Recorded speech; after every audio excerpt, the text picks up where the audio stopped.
In Delhi liquor policy scam case, CBI has filed fifth and final charge sheet before the Delhi Rouse Avenue Court against Chief Minister of Delhi and AAP National Convener Arvind Kejriwal.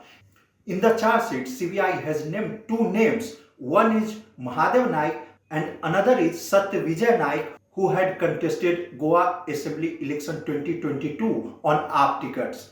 In the charge sheet, CBI has mentioned that both the Satya Vijay Naik and Mahadev Naik has stated that they were approached by Aam Aadmi Party saying that if they contest election, they will not have to pay a single rupee from their pocket and all the money for the campaigning will be paid by the party, and same had happened.